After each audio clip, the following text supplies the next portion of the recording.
Olá, boa noite, turma, primeiro BM, hoje 12/5/2021, né, que é quarta-feira. A gente vai estudar hoje sobre um subtópico dentro do assunto geral, que é função, no caso do primeiro grau, o estudo do domínio da função. Então, o estudo do domínio de uma função, ele é muito importante porque diz respeito a gente encontrar quais são os valores que a variável x, né, pode assumir dentro de uma função, porque dentro do conceito de função, nós vimos dentro do conceito de função que quando nós temos um conjunto, né? Vamos fazer aqui, né? Ampliar aqui. Quando nós temos um conjunto, deixa eu colocar mais espesso aqui, né? Pronto. Quando nós temos um conjunto, né, de partida e um conjunto de chegada, né, conforme mostrado aqui, nós temos uma interligação entre eles que é chamado função, né? Na verdade, a função nem é o conjunto das abscissas, nem é o conjunto das ordenadas, no caso. No caso aqui a gente chamaria de contradomínio, né? E domínio.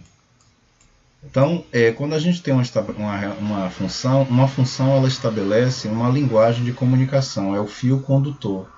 Então, por exemplo, se nós fôssemos aqui traçar, a gente poderia... Opa!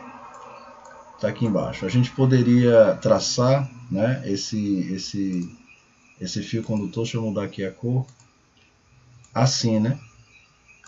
Então, essas possibilidades aqui de interligação são justamente as funções. Então, dando um exemplo, por exemplo, se uma função f de x ela for do tipo do primeiro grau, né, uma função afim que a gente vai chamar, depois a gente vai definir, do tipo menos 2x menos 1. Né? Então, nós vemos que essa função ela é do primeiro grau quando a variável x, o domínio, está elevado a 1. Né? E nós sabemos que a identidade de uma função dessa, a identidade de uma função dessa, né, ela é dada pela seguinte estrutura, né, pela seguinte nomenclatura. A gente tem o f de x, né, ou seja, em função da variável x, que é o domínio, a variável independente, nós temos a expressão ax mais b.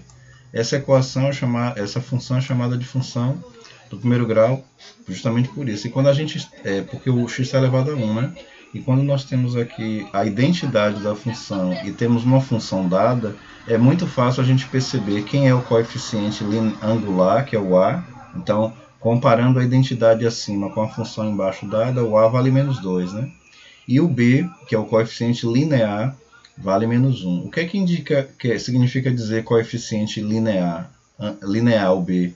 É que quando a gente desenha o gráfico é a representação gráfica ou em forma de desenho que nos permite visualizar como é que essa função aqui se comporta quando ela é plotada sobre o plano cartesiano, bidimensional. Então o gráfico através do gráfico a gente consegue extrair muitas informações, né? E a linguagem gráfica ela é muito usada no mundo todo, né, para expressar coisas. No caso aqui, o gráfico da função do primeiro grau é uma reta, né? É uma reta sempre. A função pode ser crescente ou decrescente, né? Quando é que ela é crescente? Quando à medida os valores do domínio vão crescendo e, consequentemente, as imagens também crescem. E quando é que ela é decrescente? Quando uma das grandezas cresce e a outra decresce. Em linhas gerais, o que identifica se a função no primeiro grau é crescente ou decrescente é o coeficiente angular, o a. Quando o a ele é maior que zero, portanto positivo, se diz que a função é crescente. E quando o a que ele é negativo, ou seja, menor que zero, se diz que a função é decrescente. Ao olhar essa função dada menos 2x menos 1, identificamos claramente que ela é decrescente porque o a é negativo. Isso seria uma forma de memorização, né, de memorística. Olhou aqui o sinal do a é negativo, então ela é decrescente. Como é que o gráfico de uma função decrescente se comporta? O gráfico de uma função decrescente se comporta da seguinte forma. A gente vai ver com mais detalhes. Eu vou até pegar esse lápis aqui, né? Deixa eu ver se consigo fazer isso aqui. Pronto. Beleza. Vou pegar aqui mesmo, né? Uma outra cor, rosa. A gente tem aqui, por exemplo, se tiver uma linha, né? Opa. Deixa eu tentar desfazer isso aqui. Vou pegar um outro instrumento aqui, deixa eu ver. Borracha. Esse aqui, deixa eu ver. Não, esse aqui para aqui não, é o de cá mesmo que é melhor. Então se eu pegar, por exemplo, uma linha não, um eixo, né, horizontal, e traçar o eixo das abscissas assim, e pegar uma linha vertical e traçar assim, essa parte branca aqui me fornece o plano, né? É o plano vertical. Quando os eixos se cruzam sobre ele, eu tenho o que se chama plano cartesiano, né? Bidimensional, porque a gente anda em x e em y, né? De acordo com o par ordenado. Como é que o gráfico vai se comportar aqui de uma função crescente? Sempre o gráfico de uma função crescente, ele se comporta dessa forma. Porque à medida que o domínio cresce, a imagem também cresce. Ambos crescem ao mesmo tempo, né? Então, você tem uma função chamada de crescente. Note que qualquer valor que eu tomo aqui na abscissa, a imagem, né? Se eu olhar a imagem correspondente, ela vai crescendo tal qual o domínio. Então é chamado de função crescente. E como é que o gráfico de uma função decrescente se comporta? Justamente o contrário, né? O gráfico de uma função decrescente, ele se comporta assim, ó. Nós temos, digamos assim, um plano cartesiano a grosso modo aqui, né? Vou trocar a cor. A gente tem então um gráfico assim, ó. Opa! Um gráfico assim, ó. Pronto. Deixa eu mudar aqui. Pronto, nós temos um gráfico assim, ó. Ao contrário, né? Ao contrário porque, à medida que o domínio cresce, avançando nesse sentido, né, da esquerda para a direita, já que aqui é infinito negativo e aqui é infinito positivo, então se eu for pegando valores de domínio daqui para lá, eles vão crescendo, mas observe que quando esse valor cresce, aqui, por exemplo, que bate aqui, pegando um valor aqui, a imagem é aqui. Quando eu cresço o domínio para cá e ele bate aqui no gráfico, a imagem já decresceu. O domínio cresceu o valor, porque se aqui for 1, aqui pode ser 2, mas a imagem aqui, se for menos 1, aqui já é menos 2, tá vendo? Uma grandeza cresce e a outra decresce. Então isso é uma característica de um gráfico, de uma função decrescente. Basicamente, a posição do gráfico é sempre assim, é o que vai acontecer com essa função, né? A gente pode sair daqui, dessa parte aqui, e ir para um site aqui, por exemplo, abrir um site aqui, e nesse site a gente vai entrar numa região chamada Symbolab, né? O Symbolab, ele é um site que nos permite trabalhar, né, com o gráfico ao vivo e em cores, né? Em momento assim, agora a gente pode desenhá-lo, né, aqui, e é muito legal de observar. Deixa eu ver se abriu aqui. Não está abrindo ainda, né? É muito legal porque a gente consegue visualizar o crescimento, né, e o decrescimento do gráfico de forma bem instantânea, bem legal. Então se abrir aqui a internet eu faço, né? Tentei abrir aqui, não vi sinalizado ainda. Aqui, né? Ainda não abriu, né? O site, não sei o motivo. Mas a gente consegue desenhar nele, né? No Symbolab a gente consegue desenhar. Enquanto ele tenta abrir aí, eu vou para outra lousa aqui para a gente ganhar tempo. E vou pegar uma página aqui em branco, onde a gente pode desenhar o plano cartesiano aqui de forma manual, né? Então se eu pegar aqui nas ferramentas a linha, pegar a linha aqui amarela, né? E traçar um eixo das ordenadas aqui, e aqui eu traçar um eixo das abscissas, eu posso até utilizar. Aí eu tenho aquela função lá que víramos, né? A função f de x igual a menos 2x menos 1, né? Se eu não estiver enganado. Vamos voltar lá, só para ver se é isso mesmo. Abriu aqui agora, né? O navegador. Vamos ver a função lá. Exatamente, tá vendo? Menos 2x menos 1. Vou minimizar. Vou aqui e vou colocar aqui Symbolab, né? Com SY, né? Symbolab já aparece aqui, ó. Calculadora gráfica. Então esse é depois eu vou botar esse link para vocês na sala virtual, porque o Symbolab, ele permite que a gente trabalhe aqui de forma assim, como eu falei, né, ao vivo em cores, né? Também, se vocês acessarem aqui o Google e pegar um aplicativo aqui do Google, que tem um desenho de uma calculadora, aqui esse aqui, ó, azulzinho aqui em cima de tal cursor, chamado MathTools, né? MathTools, ou seja, ferramenta de matemática, ele também faz algo semelhante ao Symbolab, ele faz o desenho ao vivo em cores. A vantagem do Symbolab é a praticidade, além de você ter um conteúdo matemático, estritamente matemático aqui, conforme a gente observa, quando a gente vai para a página inicial do Symbolab, a gente também tem coisas relacionadas à química, né? Então é muito interessante aqui. Como é que a gente pode ver o gráfico nascer aqui, ou seja, ser plotado? A gente vê aqui o plano cartesiano à direita e esse espaço aqui que tem esse espaço aqui em aberto aqui onde a gente vai escrever a função. E aqui em cima a gente tem várias funções matemáticas, vários operadores, tá vendo? Potenciação que a gente escolhe o expoente, logaritmo, né, assunto para ver no futuro, raiz de índice par, raiz de índice qualquer que a gente pode alterar para cúbica, quarta, frações, símbolos de comparação de desigualdade, né, menor igual que, maior igual que, seno, cosseno, figuras trigonométricas, né, grego, né, teta, ângulo, trabalhar com ângulo, π, né, também, e assuntos do nível superior, como aqui derivadas e integral, né, e limites, né, que já é assunto do nível superior. Vamos aqui então escrever aqui a função. Não precisa aqui a gente colocar o f de x igual, basta escrever a função mesmo, menos 2x. Note que do lado de lá já vai aparecer o gráfico, tá vendo? Menos 1. Então perceba que quando eu coloquei só o menos 2x, ó, ele passou pela origem do plano cartesiano. Mais adiante a gente vai ver que isso aqui se trata de uma função linear, né? Quando o a, porque aqui a função f de x igual a x mais b, né? Então o b foi 0 e o a valeu menos 2. Como o a é negativo, a função é decrescente. Olha a posição do gráfico que eu tinha falado. À medida que os valores aqui na horizontal do domínio crescem, o da imagem decresce, né? Então nós temos aqui uma função decrescente, né? Basta olhar o sinal do A, né? A regra mais rápida e geral é olhar o sinal do A. O sinal é negativo, a função é decrescente. Agora veja que passou pela origem, né? Essa função mais adiante a gente vai classificá-la como linear. Toda função linear ela passa pela origem, né, do plano cartesiano. Agora a gente vai perceber que quando a gente subtrai 1, veja se o gráfico sobe na vertical ou desce, menos 1. Ó.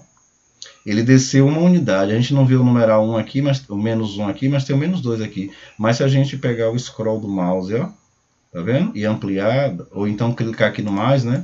Para dar um zoom, ou no menos para diminuir o zoom, a gente consegue ver a numeração, tá vendo? Ah, então quer dizer que aquele valor de B, né, que você tinha falado lá, que é o coeficiente linear, significa onde o gráfico corta o eixo das ordenadas? Exatamente. Quer dizer que se a gente tirar aqui de menos 1 e colocar menos 2, ele vai cortar em menos 2? Observe, visualize. Cadê o gráfico? É porque está lá embaixo. Vamos diminuir o zoom. Ó, onde é que o gráfico está cortando aqui o eixo Y? Em menos 2. Tá vendo? Se eu tiver menos 2,3, tá aí, ele vai cortar em menos 2,3, tá vendo? Agora, se tiver positivo, esse gráfico vai para onde? Como eu tirei o B, né, foi 0, note que ele voltou a passar pela origem. Mas se eu acrescentar aqui uma unidade, ele sobe uma casa decimal, tá vendo? Ó, uma unidade. Isso aqui é chamado de translação, né? Movimento de translação, do verbo transladar, que significa movimentar esse gráfico no sentido vertical, né? A gente está movimentando. Repare que ele só subiu ou desceu em relação ao eixo das ordenadas, ao eixo y, né? Então, justamente quando a gente altera o valor de b aqui, que é o coeficiente linear, o gráfico ele translada, ou seja, se eu coloco valores positivos, ele translada para cima da origem. Se eu colocar valores negativos, ele translada para baixo. Então, vou voltar aqui para menos 1 e a gente vai ver que ele vai voltar lá para baixo. Voltou para o centro novamente, porque a gente tirou o valor de b, tá vendo que constitui uma função linear. Mas se eu colocar menos 1, ele translada para baixo, ó, uma unidade, tá vendo? Menos 1. Então, o Symbolab é legal por isso, né? Depois, numa outra oportunidade, se Deus assim permitir, a saúde da gente, a gente faz um vídeo só falando de algumas ferramentas, como essa, o MathTools que eu mostrei aqui da Google, né? A calculadora, ou então as calculadoras nativas do Windows, né? Tem a Solver, tem a Padrão, tem a Científica. É bom a gente saber, porque quem está usando o computador aí está com um monte de riqueza na mão e às vezes pode não saber utilizar. Como eu também não sei utilizar tudo, eu sei utilizar algumas coisas, né? Mas o que eu souber, eu vou passar para vocês, ok? No outro vídeo. Então, vocês viram aqui que o Symbolab permitiu a gente fazer o gráfico, né? Eu vou até voltar lá, porque como eu havia falado do outro aplicativo, da Google, convém que eu clique nele para vocês verem como é que ele se comporta, né? Então, quando você clica aqui no MathTools, né? Como é que você coloca esse complemento aqui? Você vai à loja Google, né? A Web Store, a loja da Google, e chega lá, você coloca MathTools. Depois você pede para anexar, né, esse ícone aqui são os complementos que tem aqui, ó, tá vendo? Tem vários, ó. Você pede para anexar né? E aí ele vai aparecer aqui na barra de menu, acima da barra de menus. Clicando no MathTools, eu vou fechar o Symbolab, para não ficar duas coisas na tela e gerar confusão. Vou fechar o Symbolab. Pronto. Agora eu vou clicar só no MathTools, tá vendo?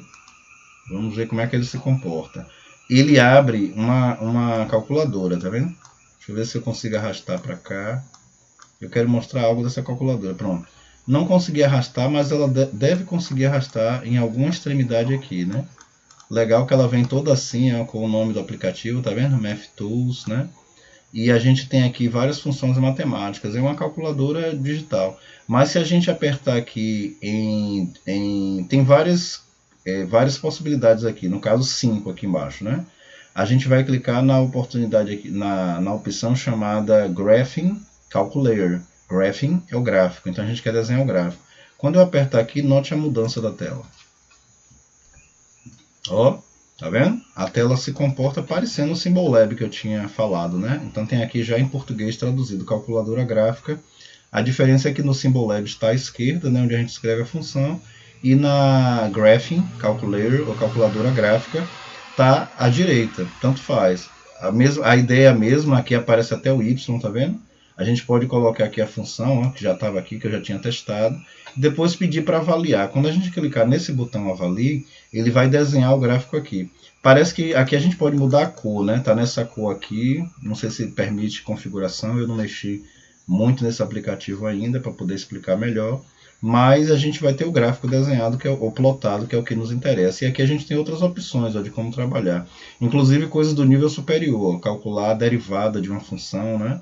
Mas aqui já é do nível superior, né? Depois do terceiro ano, quem foi para a faculdade, né?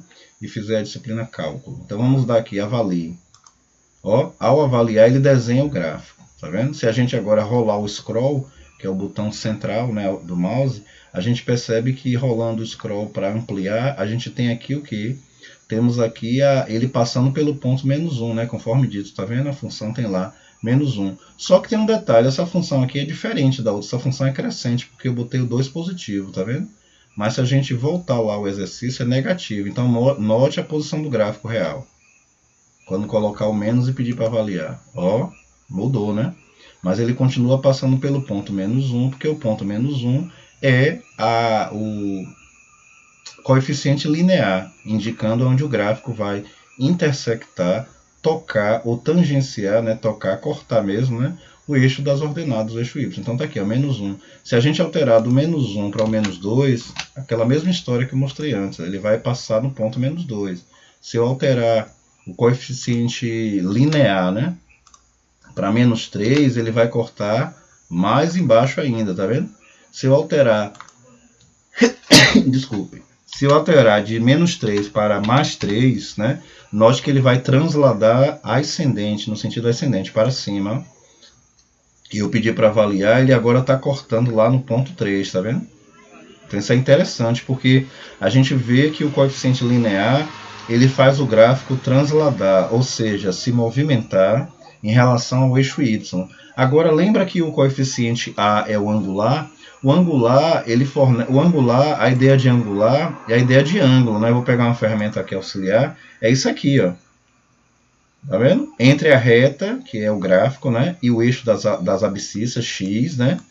Isso aqui é o ângulo que eu vou chamar de alfa, né, na letra grega alfa. Então, isso aqui é o ângulo. O valorzinho de A, o valor de A, nos dá a inclinação, né, dessa reta em relação ao eixo das abscissas. Então, eu vou sair daqui, vou mostrar isso. Se a gente veja que, estando aqui em -2, ele está nessa inclinação. Note se eu diminuir, né? Como é que diminui -2? Valores menores que -2. -2,1 já é menor, né? Então está indo lá para a esquerda, eu vou botar -3. Observe o que vai acontecer com a inclinação do gráfico, quando a gente der avalie. Ó, ele ficou mais em pé, né? Então quer dizer que quanto mais a gente diminuir isso aqui, o coeficiente angular, mais em pé o gráfico vai ficar. Isso tem aplicações lá na geometria analítica, que depois a gente pode falar. Por exemplo, se eu botar aqui -4 e der avalie, ó, tá vendo? Mais em pé. Só para exagerar aqui, eu vou botar -7. Ó, Ou seja, o que é que a gente compreende daqui? Que quanto mais eu diminuir o coeficiente angular, mais inclinado em relação a y, né, o gráfico vai ficar. Todavia, antes estava menos 2, não foi isso? Menos 2, menos 1. Vamos voltar ao original. O original era esse. Esse era o original, né? Se agora eu pegar o menos 2 e colocar menos 1, que eu posso deixar só o menos, né, que o 1 está implícito, e der ok, note que o gráfico ele vai descer agora, ele vai ficar mais deitado, ao invés, não vai ficar mais em pé, ele vai ficar mais deitado, por assim dizer, ó. Percebeu? Ó. Se a gente aqui continuar aumentando, tirar de menos 1 e colocar 1, note que ele deita mais ainda, né? Aliás, desculpa, porque aqui como eu alterei para positivo, né? Terminou ele mudando de sentido. Vou voltar para o que estava, menos 1. Pronto. Qual um valor menor que menos 1? É 0,9, né? Já é menor que é maior do que menos 1. Eu estou aumentando, né? 9 décimos é maior do que 1 negativo, né? 9 décimos negativo é maior do que 1 negativo, porque o 1 negativo está à esquerda desse valor. E esse valor está indo em direção ao lado positivo do crescimento, né? O infinito positivo. Então, ele é maior. Quando eu der avalie, observe o que vai acontecer com o gráfico. Ele não plotou. Vamos ver aqui o que é que aconteceu quando eu botei 0,9. Ou plotou e eu não vi. Não, vamos tentar identificar qual foi o erro aqui. Estava em menos 2. Acho que eu não coloquei avalie, não foi? Avalie, deixa eu ver se foi isso. Aí fomos para menos 1. Ele inclinou mais ainda. Aí eu falei assim, vamos para 0,9, né?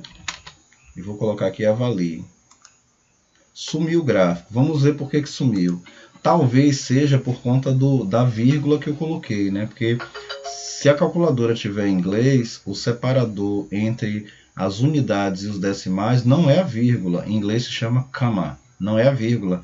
É o dot, ou period, né? É o ponto. Então talvez tenha sido isso. Vamos ver? Vou tirar a vírgula e colocar o ponto. É até bom acontecer isso porque a gente já fica vendo, né? Ó, foi isso mesmo. Percebeu? Como a calculadora, como está configurado na língua inglesa, ao colocar a vírgula aqui, está certa para o brasileiro, né? Para nós, né? Vou fazer aqui, ó. Para nós está correto eu escrever assim, ó, menos 9 décimos, porque nós estamos no Brasil. Mas em se tratando de um programa que não é brasileiro e está na língua inglesa, eu não posso escrever menos 0,9. Você vê que o gráfico não foi desenhado, eu tenho que escrever menos 0,9, né? Porque o separador em inglês, conforme dito, das unidades dos decimais é o ponto, chamado dot, né? É muito comum em inglês, quando o pessoal fala endereço de internet, que fala www. Né? O nome de uma instituição, depois .com, se for comercial, né? .org, se for organização, .edu, né? Se for educação, e aí vai, né? Como é que se escreve isso em inglês? Assim, ó, dot. Também é usado em desenho gráfico, né? Se for trabalhar com alguns programas gráficos como AutoCAD e você for configurar as ferramentas do AutoCAD, por exemplo, configurar uma linha, né, para colocar ponto na extremidade direita e esquerda, né, para fazer uma cota. Uma cota é uma linha que se usa em desenho de arquitetura para marcar a dimensão de um cômodo da casa, por exemplo, como a largura de um banheiro ou o comprimento desse mesmo banheiro. Então lá vai ter uma funçãozinha chamada dot, que é justamente vai colocar a reta, como essa reta aqui, ó. Só que vai colocar o que na extremidade aqui? Vai colocar os dot, vai colocar isso aqui, ó. Um pontinho aqui e outro pontinho aqui, ok? Então fica essa dica aí que é interessante também, né? Vou sair daqui e aí a gente conseguiu ver aqui coisas importantes, né? Repare se eu agora crescer o valor de menos 0,9 para menos 0,8, ele vai descer mais ainda, ó. Perceba. Vamos agora avançar 3 casas decimais. Eu vou sair de menos 0,8 para menos 0,5. Repara que visualiza o gráfico à esquerda. Ó. Isso aqui é interessante para quê na vida prática? Quando, por exemplo, arquitetos, urbanistas, né, engenheiros estão traçando, por exemplo, uma rodovia e tem uma parte da rodovia que são as ruas, né, que ela é reta assim. A que inclinação deve ser essa rua, né, para que o carro, quando venha numa determinada velocidade, não mate as pessoas que estão atravessando, né? Então, essa inclinação aqui poderia ser uma margem da rua, né? Dentro de uma planta, tal. Em outra aula eu mostro a aplicação disso dentro da geodésia, né? Que é uma área que trabalha com o planeta, né? Geo quer dizer terra, né? Vem do nome Gaia em grego, né? Deusa terra, é geo. E geodésia é a área então que estuda o planeta de um modo geral. Esse termo é mais usado para o pessoal de topografia, né? O pessoal de agrimensura ou topografia, geólogos, né? E agrimensores de modo geral que trabalha as coordenadas, digamos assim, do polo, né? Dos polos, né? Aquelas que você estuda em geografia como latitude e longitude, só que tem muito mais coisa. Quem quiser se familiarizar com isso, faz uma pesquisa ou então vai ao site do IBGE e explora ele, né, que é um site que trabalha com isso e trabalha também com estatística, né? IBGE, Instituto Brasileiro de Geografia e Estatística. Lembrando que estatística é um dos ramos da matemática. Então vamos sair daqui e voltar agora para aquela tela inicial, né? Então vimos lá agora, fazendo uma retrospectiva aqui, vimos claramente como é que essa função se comportou, percebeu? A gente pôde ver, de fato, que quando o valor de A, que é o coeficiente angular, ele se alterou, o gráfico foi descendo, né? Ele foi inclinando. Então mostra que o A realmente é o coeficiente angular. Esse ângulo, que é o espaço compreendido por duas semirretas que partem do mesmo ponto, esse ângulo se refere entre o gráfico e o eixo das abscissas. Já o coeficiente B, todos nós vimos que o B ele faz o quê? Ele faz com que o gráfico translade. Lembra o que é o verbo transladar? É sinônimo de se movimentar na matemática. Se movimentar como? Se movimentar verticalmente. Você viu que quando a gente colocava -1, o gráfico passou embaixo do zero, da origem. Quando a gente colocou 0 para o B, ele passou na origem. Quando a gente colocou +1, o gráfico cortou no ponto 1 na vertical. Não é isso? Então, isso é bom a gente gravar, porque mais adiante, quando a gente estudar a função afim, que aqui já é a função afim, vai ter um caso particular dela, chamada função translação, né? A função afim ela tem 4 casos particulares, digamos assim. A função identidade, que é um caso particular da linear, a função linear, a função translação e a função constante, porque uma função do primeiro grau ela é definida quando tem a forma ax mais b. Mas pode acontecer em um cálculo aparecer assim, ó, f de x ou g de x, né, a letra pouco importa, aparecer assim, f de x igual a 2. O que quer dizer isso? F de x igual a 2 quer dizer que o gráfico passa no ponto 2 aqui, ó. E o gráfico vai ser como uma reta paralela ao eixo das abscissas, né? Então isso acontece, isso é um gráfico de uma função chamada constante, né? É muito comum essa função em situações do cotidiano, por exemplo. Às vezes a gente pode ter um gráfico desenhado em física ou em química que mostra, por exemplo, a vaporização de um composto químico, e essa vaporização pode acontecer em estágios diferentes. Tem horas que é mais acelerada, dependendo do elemento químico, tem horas que é menos acelerada, porque esse elemento ele já fez uma oxidação com oxigênio, né? Daí vocês estudarem os óxidos, e aí a partir de um determinado momento a vaporização vai acontecer de uma forma mais lenta, e aí a depender do fenômeno, a gente vai ter lá o que? Um gráfico de uma função matemática que vai estar representando essa vaporização. Essas funções podem ser as mais variadas possível. Pode ser uma dessa do primeiro grau, que é uma reta. Pode ser uma função composta, uma parte é uma reta, outra parte é uma curva. Essa curva pode ser um braço de parábola, que seria uma função exponencial, ou uma parábola inteira, que é uma função quadrática, ou do segundo grau. Pode ser também uma função logarítmica, né? Ou uma função exponencial ou a sua inversa, né? Que é a logarítmica. Ou uma função cúbica, né, a depender do evento. Por exemplo, se a gente analisar o vórtice de um tornado, né, em relação, observando lá de cima, ele pode descrever funções, né, porque as funções existem por conta da natureza, né? Então, como a natureza existe, tem vários fenômenos, os matemáticos, assim como os físicos, observam esses fenômenos, e os algebristas, juntos com a aritmética e outras áreas da matemática, fundiu.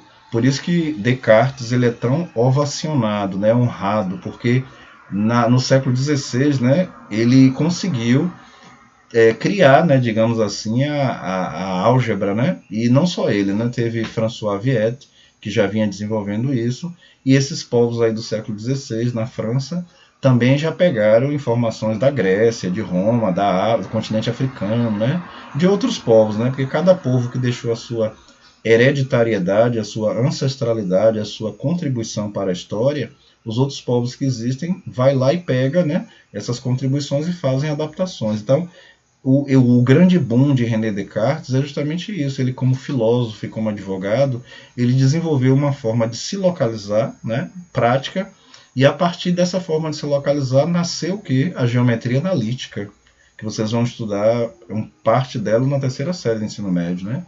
E na faculdade vocês estudam mais com profundidade, porque lá se trabalha em 3 dimensões, né? E no ensino médio em 2, ok? Então, assim, por isso que ele é tão ovacionado. Eu vou até fazer uma referência ao caderno de apoio, né, de matemática. Se você pegar ali, tem 3 trilhas, né, que são tipo assim 3 capítulos, e um dos capítulos lá, me parece que é o segundo, a trilha 2, se eu não estiver enganado, é a primeira, fala muito de Descartes. Então, vocês que já receberam esse livro, esse material, né, pela SEC, e que a gente foi lá ao site e disponibilizou para vocês, faz uma leitura, porque é bom aprender mais esses detalhes, né, já que uma prova do Enem, uma prova do IFBA, uma prova do Senai ou do Cimatec, de qualquer instituição dessa honrada e também das faculdades, eles não vão buscar só o cálculo, né? Eles vão buscar a história, a arqueologia, né? Matemática, por isso que matemática ela é muito singular, né? Porque ela tem um pouco de tudo dentro dela, né? A gente poderia passar aqui falando só sobre história da matemática, a gente ia ter que conversar aqui 5.000 anos no mínimo, já imaginou?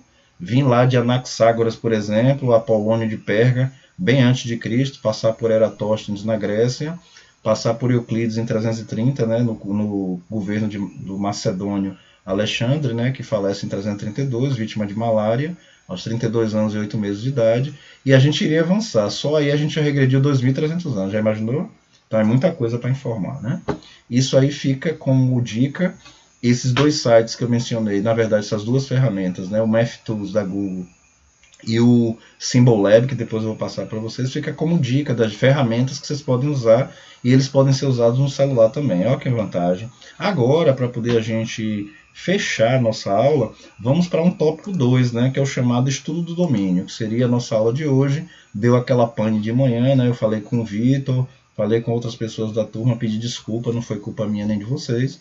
Aconteceu, né, acontecem esses problemas. E aí a gente ficou sem a nossa primeira aula, né, de 8 a 8h40. Então, está sendo substituída agora. Então, eu vou apagar isso aqui, né? Na verdade, eu já tinha uma página anterior aqui, ó. Deixa eu ver aqui. Já, foi essa aqui. Pronto. O estudo vamos entender o que é que se fala de estudo, né? Quando se usa o substantivo estudo, é a gente focar, né, em algo. Por exemplo, a gente poderia fazer um estudo agora de anatomia humana, se fosse uma aula com a professor titular, né, que não é minha área. Eu não sou dessa área. Seria um professor de biologia, né? Então, quando se fala em estudar algo, se fala em direcionar a atenção para aquilo, né?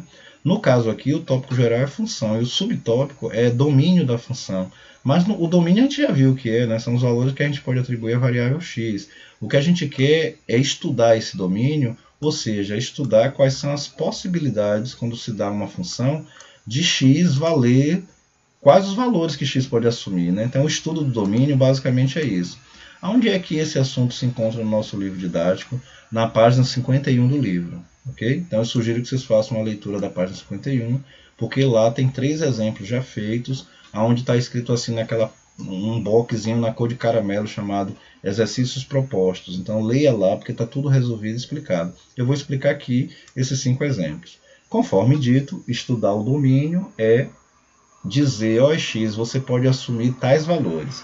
Porque vimos que quando criamos uma função, como aquela do metrô, né, da CCR, atualizando a gente teria y valendo o montante, né, que a CCR vai receber, igual a 4,10 vezes x. O 4,10 é o valor da passagem fixa, né? E o x é a quantidade de passagens que podem ser registradas quando as pessoas passam pelo torniquete. Então, a CCR não pode prever quanto ela vai receber num dia, mas ela pode escrever uma lei de formação, uma fórmula que descreve de forma matemática, algébrica, uma relação, uma função, né, que existe entre o que ela vai receber e as pessoas que ainda vão passar lá. Note que são 2 variáveis, né? O que ela vai receber é y e o que as pessoas que vão passar é x, a quantidade de pessoas. Então, y fica dependendo em função da outra variável x. Daí ser uma relação bionívoca, né? Ou seja, de relação a 2, né? y é a imagem, x é os elementos do domínio.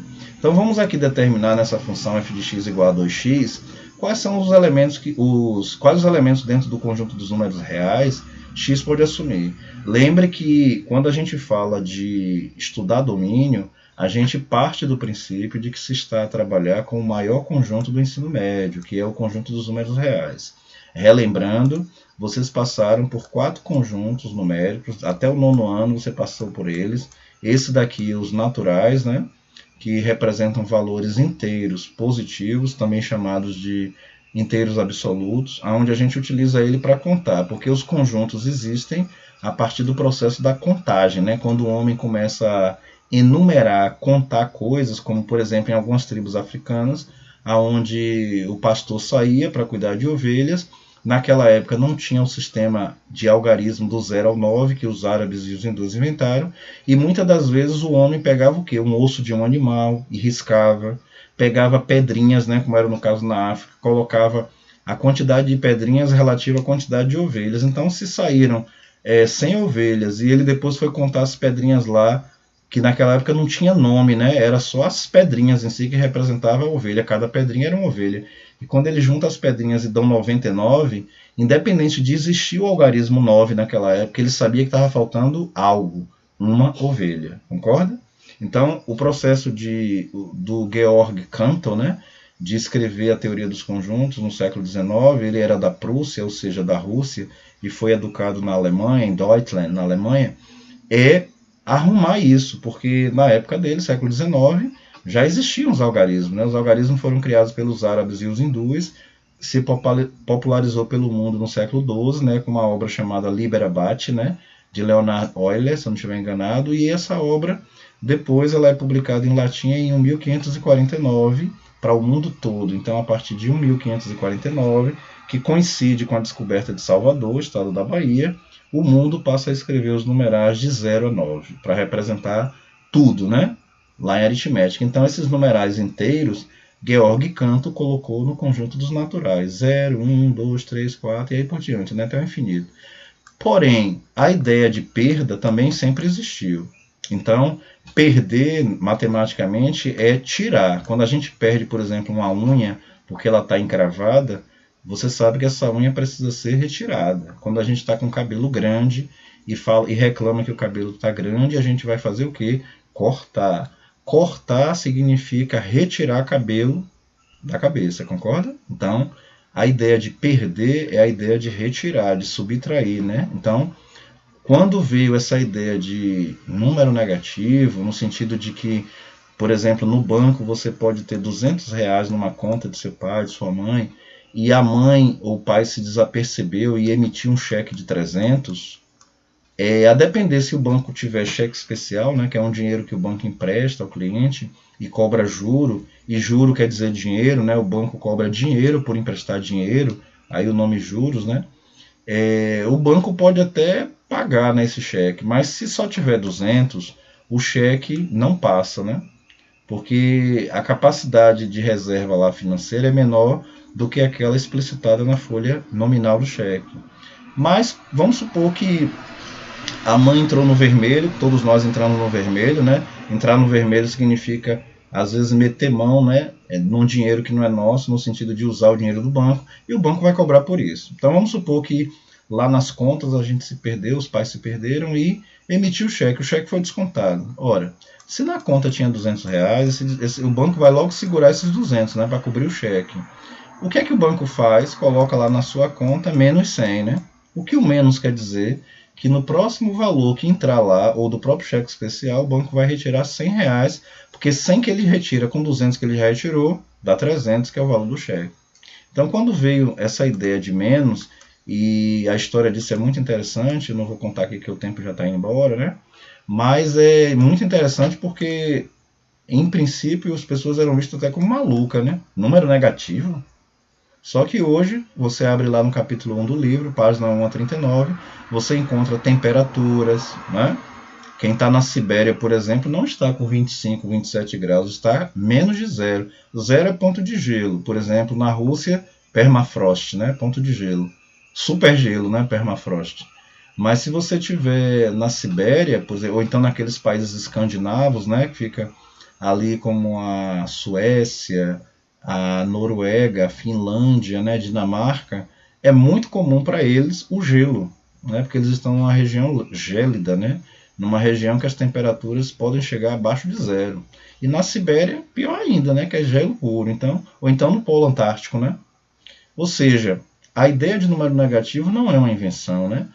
É uma invenção no sentido de que foi criado para representar coisas, mas a ideia do negativo existe, né? Aquilo que cai. Aquilo que cai a partir de 0 graus está ficando cada vez mais gelado. Aquilo que sobe acima de 0 grau está cada vez mais quente. Para botar uma escala nisso, para cima cresce mais, para baixo decresce menos, né? Conjunto Z então passou a existir, mas teve a restrição. Continuaram valores inteiros aqui, né? Sempre valores inteiros. A pergunta é, na vida real a gente só usa valores inteiros? Basta você meditar em R$ 5 que você paga uma passagem de metrô de 4,10 que você vai receber de volta 90 centavos. 90 centavos representado matematicamente não é um valor inteiro. O 90 centavos é inteiro, porque a gente recebe as moedinhas lá, vamos supor, uma moeda de 50 e 4 moedas de 10. É um exemplo, pode ser outras coisas também. Então, praticamente a gente está recebendo inteiro na mão. Mas matematicamente, como é que a gente representa 90 centavos? Não é 0,90, porque duas casas aqui leva para o prefixo cent, né, que em latim quer dizer 100, daí o nome centavo. Então, a gente nota que 0,90 ou 90 centavos não é um valor inteiro. É isso? Então, essa ideia de valor decimal, Cantor viu isso também, né? Então ele falou, bem, se o conjunto dos naturais guardam números inteiros e o conjunto dos inteiros relativos fazem o mesmo, acrescentando só a banda negativa, então vamos criar um novo conjunto que ele comporte o que já existe e ele agora acrescente a ele frações, decimais exatos, dízimas periódicas, né? E aí nasce o conjunto chamado números reais, né? Representado pela letra Q. Justamente porque Q em português pode ser associado à palavra quociente. Quando a gente tem uma fração que o valor de cima é o numerador e de baixo é o denominador, a gente pode tirar esse traço e colocar aquela chave de divisão, né? Lembre que o A seria então o dividendo e o B seria o divisor. O que é que aparece aqui de baixo? O quociente, né? Então daí a letra Q, né? De quociente. Porque os numerais fracionários, decimais exatos e dízimas periódicas, todos podem ser escritos na forma A sobre B, desde que B seja diferente de zero, né? Porque zero não divide número nenhum. É isso? Então, um número inteiro, como por exemplo o número 2, ele também é uma fração. Basta imaginar que debaixo do 2 é 1, né, quando não escreve. Por isso que o Q foi criado, porque todos os numerais inteiros também são frações, né? Basta imaginar que o divisor de todos eles é 1. Então os racionais não inventou muita coisa. Ele agregou os naturais e agregou os inteiros relativos e acrescentou esses filhos aqui, né, que estavam perdidos, não eram inteiros, né? Que são os decimais exatos, conforme mencionado, as dízimas periódicas e as frações ordinárias. Agora, tem uma situação que como que estabeleceu uma regra, ele falou que para entrar dentro do conjunto tinha que ser A sobre B, forma fracionária. Aí a gente pega, por exemplo, um quadrado de Pitágoras que tem lado 1 por 1. Quando a gente vai calcular a diagonal, né, que é aquela medida que liga um vértice a outro dentro da geometria plana, estou desenhando aqui esse quadrado, mais ou menos, né, de 4 por 4, né? Cadê? 4 por 4. Quando o Pitágoras fez isso, admitindo que aqui valia uma unidade de comprimento e aqui valia uma unidade. O que é a diagonal? A diagonal é o segmento que liga um vértice ao outro.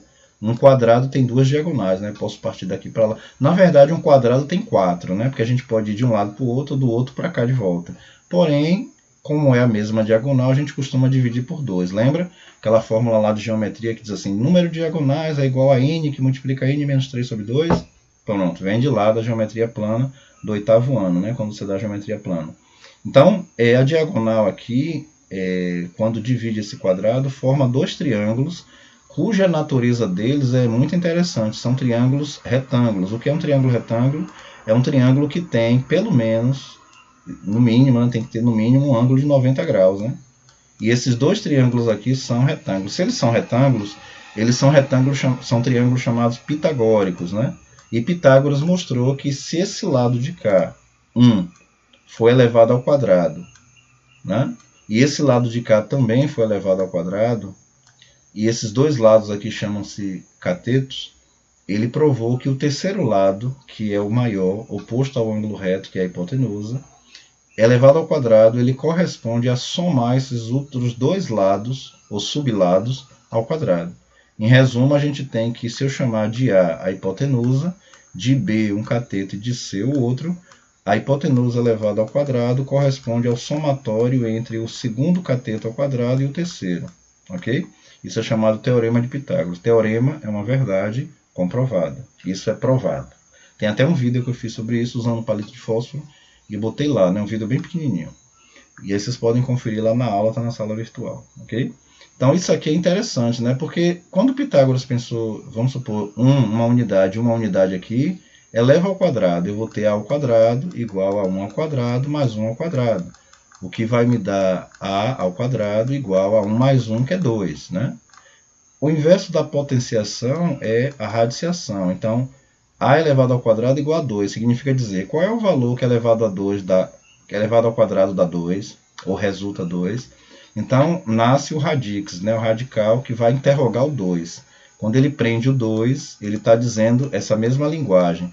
Você preso aqui é o valor de A, só que você entrou aqui elevado ao quadrado. Então, a raiz quadrada, que é o resultado, corresponde a você, que é o radicando aqui dentro. Qual é a raiz quadrada de 2? Bem, se pegar uma calculadora, nós vamos encontrar que a raiz quadrada de 2, aproximadamente, porque ela não é inteira, nem é um decimal exato. Logo, a gente vai ver o que é que acontece. Vamos encontrar lá 1,414, uma porrada de número que é infinitesimal e não é dízima periódica, porque se fosse dízima, a gente teria pelo menos um fator aqui se repetindo constantemente. Isso não acontece. Georg então perguntou, o que é que eu faço com esse número, né? Porque esse número, esse numeral, ele não se enquadra na classificação do conjunto Q, né? Para colocar os valores fracionários aqui, porque todo número irracional, ele recebe esse nome por não ser possível escrevê-lo na forma fracionária ou decimal exata, ele é chamado de irracional. Então Georg Cantor teve que observar os racionais e os irracionais. Então, o que é que acontece quando Georg Cantor tomou que decisão? Porque tudo existe na natureza. Tem vários números irracionais na natureza, basta pensar nas raízes quadradas e cúbicas de valores que não são inteiros, né? Ou então a gente pode pensar no número áureo, representado pela letra φ em grego, número da beleza, que vale 1,618, uma porrada de número. Um número chamado número de Euler, Euler, né, em alemão, que vale 2,71 e que aparece na biologia, lá no crescimento das raízes, das plantas, do cabelo, do genoma humano, um monte de coisa. E temos também uma relação, que é uma divisão entre o comprimento de uma circunferência e o diâmetro dela, que resulta sempre num número constante, que dá 3, alguma coisa, e que foi batizado com a letra π minúscula, da palavra periferia em grego, né, quer dizer contorno. Tudo isso é número irracional. Então, Georg Cantor fez o quê? Ele fez o seguinte, ele falou, bem, vamos reunir isso, né, porque tudo existe. Então, vamos pegar os racionais Q, unir com o Q', que são os irracionais, e aí nasce o conjuntão reais. Pronto. Então, você entendeu o que é o conjunto dos números reais, né? Ele contém os racionais e os irracionais. Os racionais contêm os inteiros relativos, e os inteiros relativos contêm os naturais ou inteiros absolutos. A gente pode colocar em forma de diagrama, né? Os livros colocam geralmente assim. Coloca um diagrama com o conjunto dos naturais dentro. Aí, como nasceu o conjunto Z, né, que é maior, já eu falo desse Z, aí coloca outro aqui, né? Como nasceu o maior, que foi os racionais, coloca aqui. Só que tem os racionais e os racionais que ficaram do lado de fora, né? Então, Georg Cantor fez isso, ó, reúne todo mundo, né? E aí cria um conjunto só. Que nome recebe? Reais. Porque realmente são números reais, né? Está dentro da realidade humana, né? Está dentro da biosfera, ok? Tem conjunto maior que os reais? Tem, mas não vou falar isso agora, senão o vídeo vai ficar muito longo. Já está longo, né? Vai ficar maior. O Z que eu prometi falar, rapidinho, apesar dele se chamar inteiro relativo, em português você pode questionar por que não é a letra I, né? É porque como a matemática ela é multinacional, A contribuição disso aqui vieram dos alemães. Então, em alemão, o verbo contar, eu sempre falo isso em aula, é o verbo zahlen. Não tem o verbo zahlen, em alemão é o verbo contar. Daí a letra Z, ok? Para o conjunto. Então, vimos aqui rapidamente uma retrospectiva sobre conjuntos, né? Porque quando se vai estudar domínio, que eu vou fazer aqui rapidinho, pelo menos 2 estudos, deixa eu apagar isso aqui, para não poluir o quadro, né? Está muito poluído, muita informação. Mas essa revisão é para você entender a origem dos conjuntos rapidamente. Mas você abre o livro lá na página 1 a 39, está tudo lá detalhado, é só estudar mesmo. Agora, por que eu coloquei isso aqui? Né? Que o domínio dessa função primeira eram os reais, que a gente acabou de falar. Porque aqui temos um produto, 2 vezes o domínio. Esse domínio pode ser qualquer valor, né? Pode ser decimal, exato, inexato, inexato negativo, inexato positivo, pode ser raízes exatas ou inexatas, pode ser fração, pode ser tudo. Então esse produto aqui pode ser feito 2 vezes x, esse x pode ser tudo. Se ele pode ser tudo, qual é o conjunto que comporta tudo até o momento? Os reais. Então o domínio da função é os reais. Note que o segundo exemplo, idem, porque temos aqui menos 3 que multiplica x ao quadrado. Temos um produto e uma potência. Se imaginar que esse domínio está elevado ao quadrado, esse x pode ser qualquer valor, né? Porque quaisquer valores podem ser elevados a um valor de potência, no caso aqui 2, e podem ser também multiplicados. O que é que a gente compreende pelo estudo? Que os valores que eu posso tomar para aqui também são todos do conjunto dos números reais. No terceiro exemplo, temos aqui 2 sobre x. Note que x agora está debaixo de uma fração, logo ele é o que? Denominador. Qual é o único valor que não aparece numa fração como divisor ou denominador? Vimos na estante quando eu falei do conjunto Q na revisão, né? Rápida que eu fiz aqui. Que o conjunto Q ele tem a premissa de que todo número ou numeral escrito na forma A sobre B, quando B é diferente de zero, existe.